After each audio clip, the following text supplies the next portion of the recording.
사랑과 은혜가 풍성하신 아버지 하나님, 오늘 이 새벽도 주님의 그 사랑과 그 은혜로 우리를 이끄시어 기도의 자리에 있게 하시니 감사합니다. 수고하고 무거운 짐진 자들아 다 내게로 오라, 내가 너희를 쉬게 하리라. 주님 말씀하셨사오니 오늘도 육신의 지친 몸을 이끌고 새벽을 깨우는 사랑하는 주의 자녀들도 있사오니 주여 은혜 허락하실 때 육체의 강건함을 허락하여 주시고 늘 아버지의 마음을 가지고 기도의 자리, 예배의 자리, 찬양의 자리에 나올 수 있도록 은혜 허락하여 주옵소서. 감사드리며 예수 그리스도의 이름으로 기도하옵나이다. 아멘. 시편 3편이 됩니다.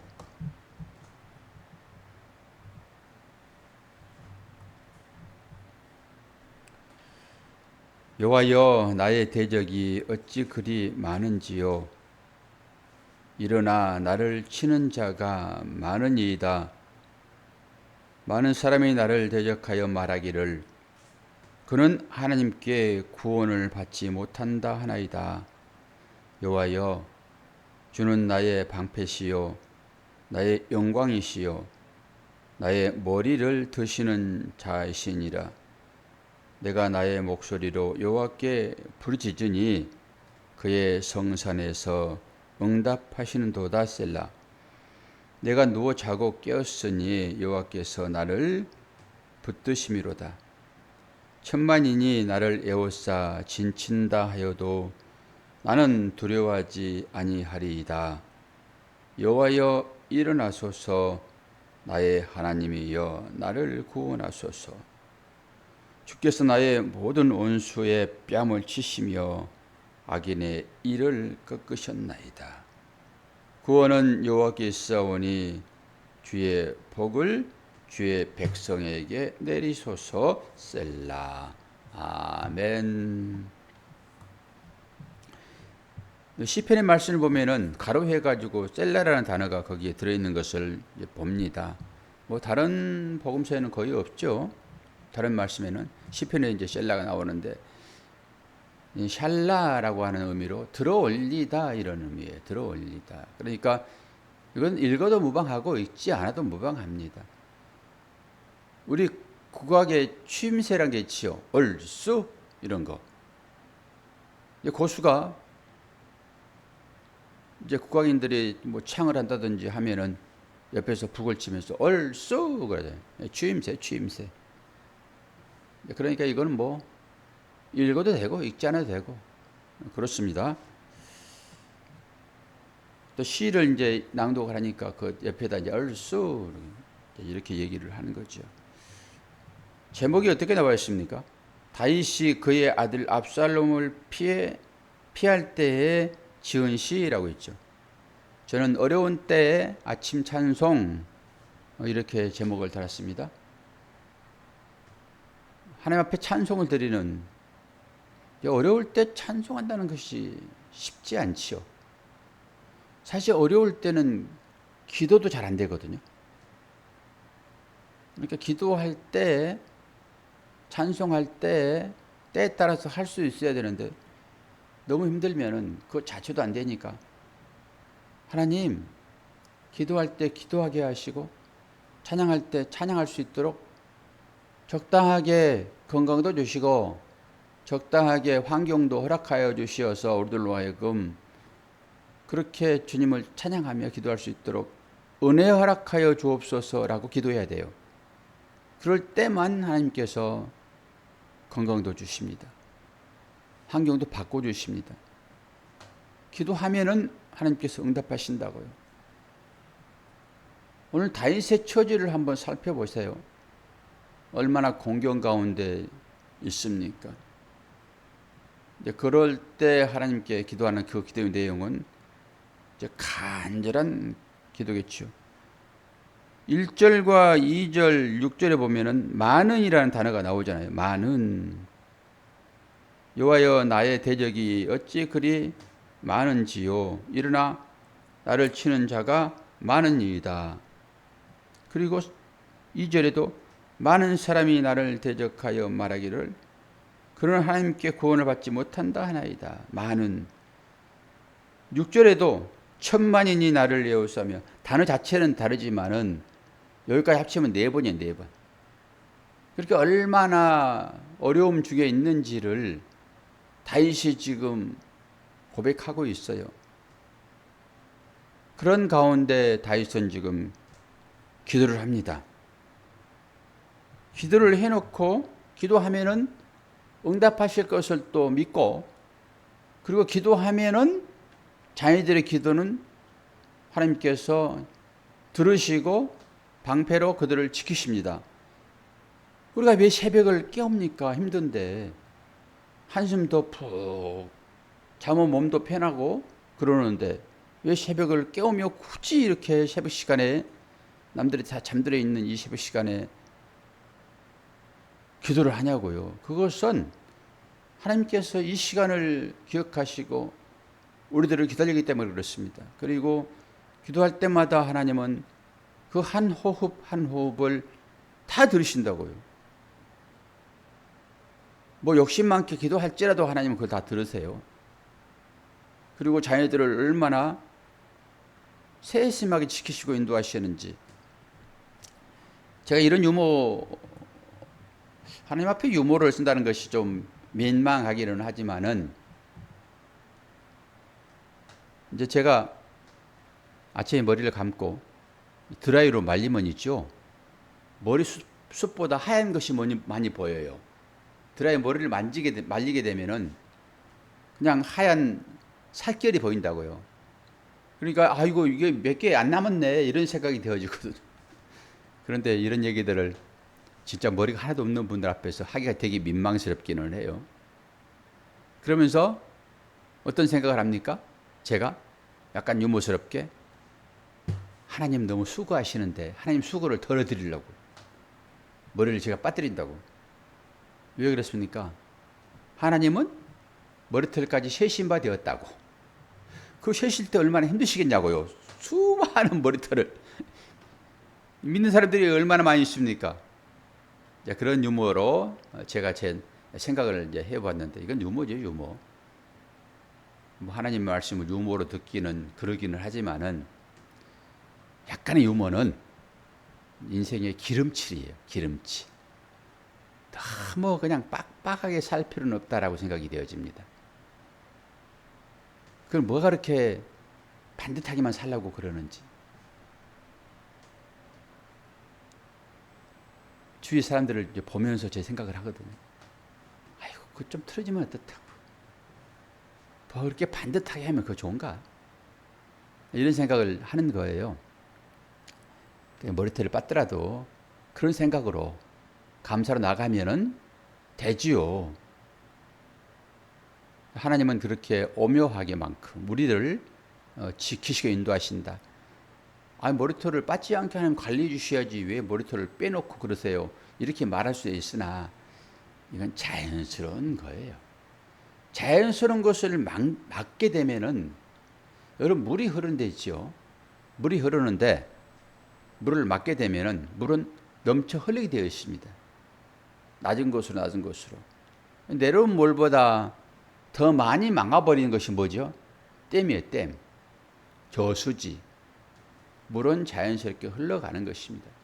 인간들이 너무나도 이기적이라서 그걸 다 그냥 막아놓고 가둬버리니까 물 흐름이 좋지 않아가지고 어떻게 하면 녹조가 생기고 그런 일들이 발생하잖아요. 물론 그 관리를 잘못하게 되면 비가 왔었을 때 피해를 보기는 해요. 그것도 또한 하나님께서 간섭하시는 과정 중에 일어나는 일들이다 라고 생각을 하죠. 인간들의 욕심, 그걸 무너뜨리기 위하여 가끔 많은 비가 내려오잖아요. 이것도 인간의 욕심에 의해서 내려온 것이기는 하지만은 사람이 가둘 수 있는 부분은 아니잖아요.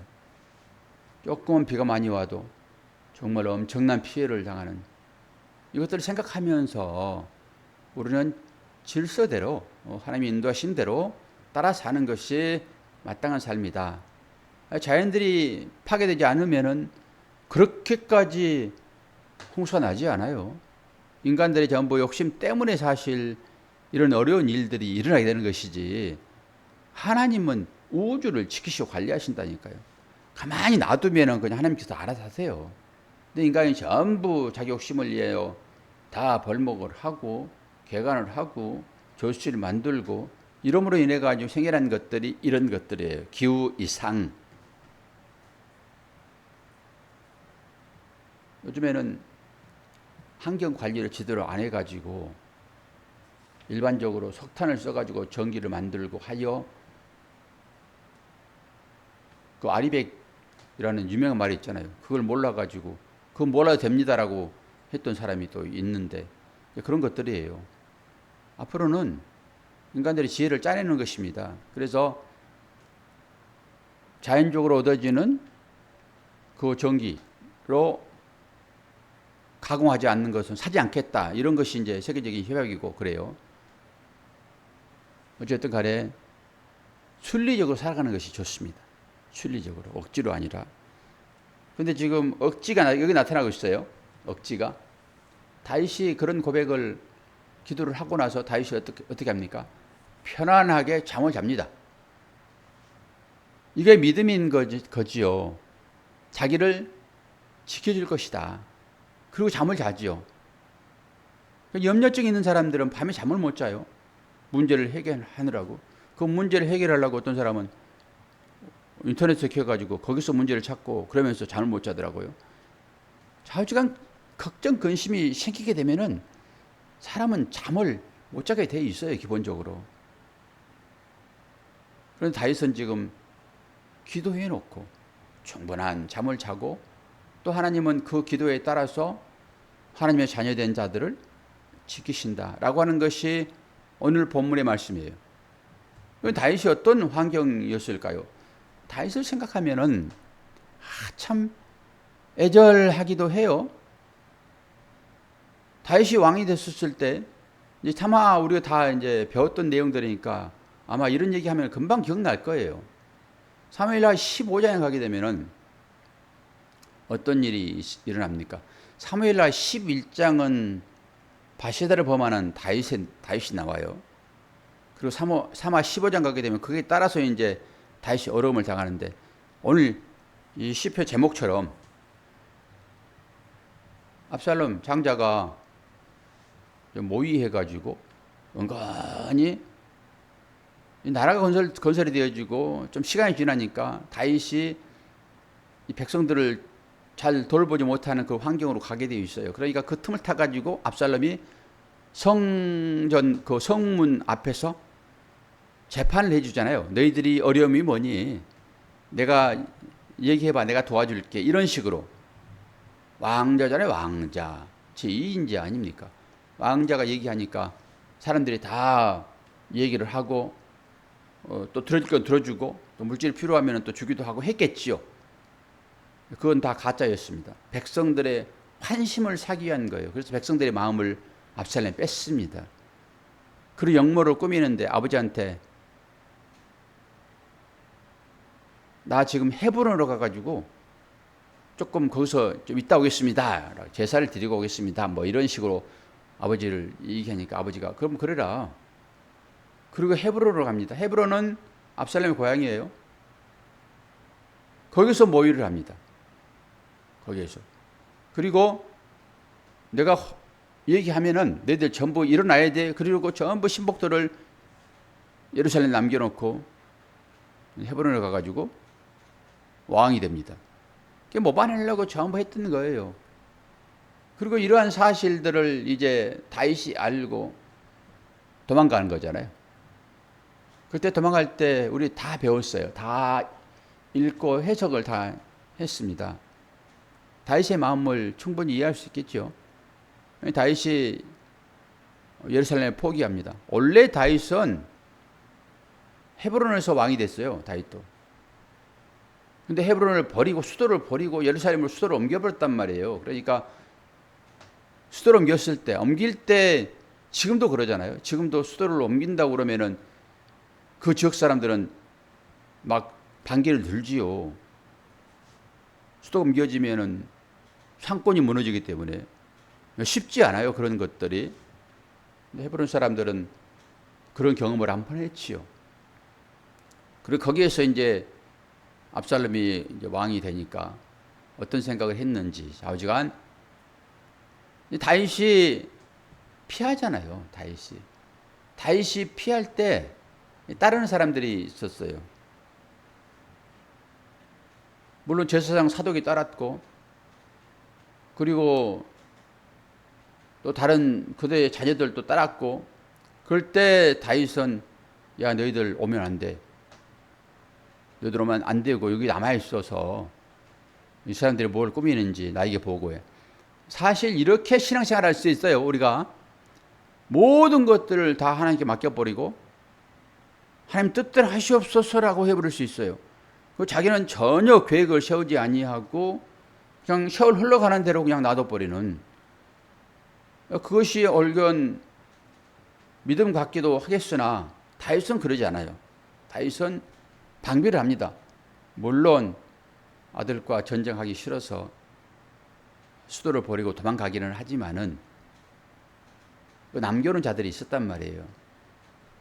사독과 또 대수장들, 그 자기 친구 후세, 그도 남겨놨잖아요. 그리고 남겨놓은 것이 또 있어요. 기억납니까? 누가 남겨놨지? 누구를? 마누라 몇 명? 10명. 예. 후궁 10명을 남겨놨어요. 근데 후궁 10명, 그게 의미가 참 깊어요. 그리고 그것을 압살롬이 대낮에 모든 사람이 보는 앞에서 범해버립니다. 왜 그렇죠? 그것은 곧 왕의 처분, 왕의 지위를 같이 누르는 것입니다. 그래서 그와 동침을 한다라고 하는 것은 어떤 것이에요? 그 왕권이 나에게 넘어왔다라고 하는 의미가 있단 말이죠. 그래서 수많은 사람들이 보는 그 성곽 위에서 그 일들을 행한단 말이에요. 뭐 압살롬은 그렇다 하더라도 다윗이 왜 자기 처 후궁 10명을 남겨놨는가 라는 생각을 해보는 거예요. 밧세바의 그 일로 인해 가지고 나단 선지자가 찾아가 가지고 다윗에게 얘기하는데, 그 얘기를 제가 읽어드립니다. 사무엘하 12장이 되겠죠. 이제 내가 나를 업신여기고, 하나님의 말씀을 대언하는 거예요. 나를 업신여기고 햇사람 우리아의 아내를 빼앗아 내 아내로 삼았은즉, 11장이 그 일이에요. 12장 넘어왔어요 지금. 아내로 삼았은즉 칼이 내 집에서 영원토록 떠나지 아니하리라. 이것 때문에 형제들이 이제 죽이고 막 그런 일이 있단 말이죠. 11절, 여호와께서 또 이와 같이 이르시기를, 보라 내가 너와 내 집에 재앙을 일으키고 내가 내 눈앞에서 내 아내를 빼앗아, 하나님께서 네가 보는 앞에서 내가 네 아내를 빼앗아 다윗이 밧세바를 빼앗는 것처럼 내 이웃들에게 주리니 그 사람들이 내 아내들과 더불어 백주에 동침하리라. 너는 은밀히 행하였으나 나는 온 이스라엘 앞에서 백주에 이 일을 행하리라 하셨나이다 하니, 하나님께서 나단에게 지금 이걸 얘기해서 나단이 그대로 다윗에게 얘기하는 것입니다. 그리고 뒤에 보면은 우리가 다 배웠듯이 그대로 한다니까요. 하나님의 말씀은 1.1억도 떨어지지 않고 다 응합니다. 우리가 다 흘려버려서 그렇지 하나님의 말씀은 다 응하는 것이고, 우리가 이것 때문에 우리를 구원하신다라고 하나님의 말씀을 믿고 소망을 갖는 거예요. 일반 사람들하고 우리가 뭐 언약을 맺으면은 일반 사람들은 자기의 편의에 따라서 금방 내가 뭐 그거 뭐 배상하고 말지, 내가 남는 것이 더 많은데 남는 것이 많으면 당연히 배상해 버리는 거예요. 그리고 약속을 파기해 버립니다. 근데 하나님은 언약을 지키시는 하나님이세요. 그래서 그 언약이 여기에 기록되어 있는 거예요. 그래서 이 말씀을 우리가 새벽에 보는 것입니다. 확인하는 거죠. 하나님께서 나와 어떤 언약을 맺으셨는가. 그리고 힘들고 어려운 환경 가운데서 다윗처럼 이런 환경 가운데서 하나님의 자녀들이 무엇을 해야 될 것인가? 그냥 가만히 그냥 넋놓고 있을 것인가? 아니면 힘을 얻어가지고 우리가 새벽을 깨우며 기도하듯이 기도해야 되는가? 우리의 기도가 당장 응답이 되어지지 아니할지라도 하나님은 우리의 기도를 들으시고 언젠가는 응답을 하신다고요. 그러니까 그걸 믿었기 때문에 다윗은 지금 이 찬송을 할 수 있고 밤에 잠도 잘 수 있는 거예요. 우리 삶도 똑같습니다. 성경에 나오는 인물들하고 우리와 삶을 비교해 보게 되면은 똑같다니까요.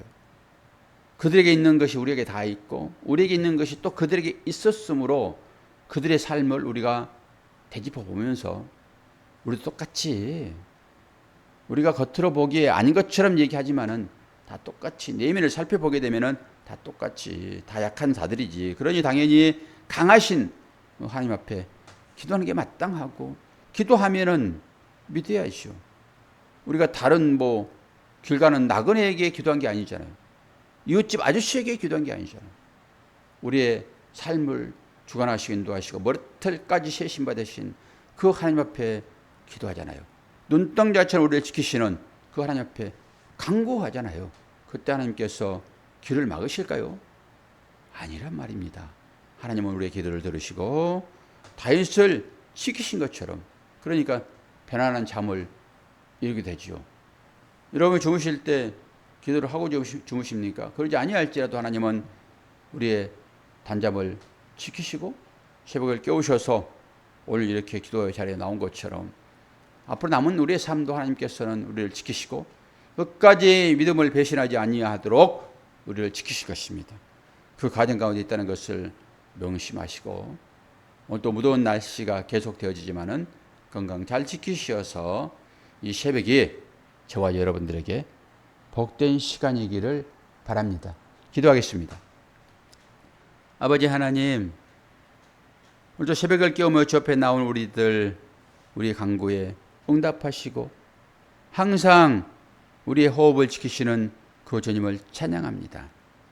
다윗이 엄청난 고난의 환경 가운데 있었을지라도 이렇게 찬양시로 하나님 앞에 기도하는 것은 하나님을 믿기에 다윗은 지금 이렇게 기도할 수 있고 찬양할 수 있었던 것을 우리가 봅니다. 우리의 삶도 여러 어려움이 있지만은 이렇게 새벽을 깨우며 기도합니다. 우리의 간구에 응답하여 주옵소서. 육체가 연약한 분들에게는 강건함을 더하여 주시고, 환경적으로 여러 어려움 때문에 하나님을 믿는 것이 참 힘들다라고 하는 그 분들에게도 은혜를 더하시사 주를 믿는 것이 소망임을 깨달아 알고 간구할 때 응답하시는 그 하나님 앞에 진실로 기도하는 새벽 될 수 있도록 도우시고, 이 무더운 날씨에도 건강 지켜 주시옵소서. 감사드리며 예수 그리스도의 이름으로 기도하옵나이다. 아멘.